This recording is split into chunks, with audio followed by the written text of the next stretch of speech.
Hello guys, तर मी निघाले घरातून आणि थेट पोहोचले मैत्री चहाचा आस्वाद घेण्यासाठी. तर माझं एक आज छोटंसं काम होतं, सोबतच आज माझा वाढदिवससुद्धा होता, पण कामही तितकंच महत्त्वाचं होतं. सो मी चहा आणि वडापाव पार्सल घेऊन थेट निघाले स्टेशनच्या दिशेने. तर हे स्टेशन कुठलं आहे नक्की कमेंट करून मला सांगा. तिकीटं काढून आम्ही निघालो प्लॅटफॉर्मच्या दिशेने. ट्रेन यायला अजून थोडा उशीर होता, म्हणून आम्ही इथेच वडापाव आणि चहा घेण्यासाठी बसलो.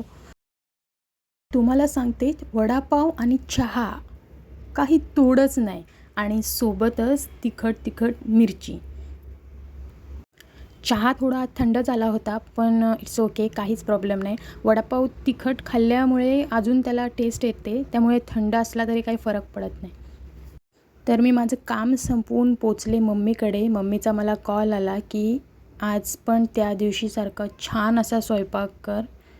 मित्रांनो, तुम्हाला एक टिप देते, कधीही तुम्हाला चांगलं जेवण बनवता येतं हे मम्मीला समजून देऊ नका. तर जेवण वगैरे करून झाल्यानंतर प्राचीने इथं माझं नेल एक्सटेन्शन करायला घेतलं होतं.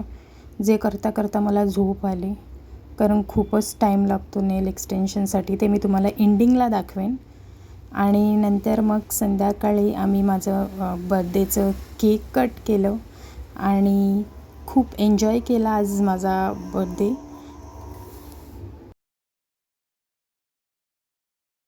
आणि थँक्यू प्राची, इतकं सुंदर नेल एक्सटेन्शन करण्यासाठी. Thank you so much. बाय.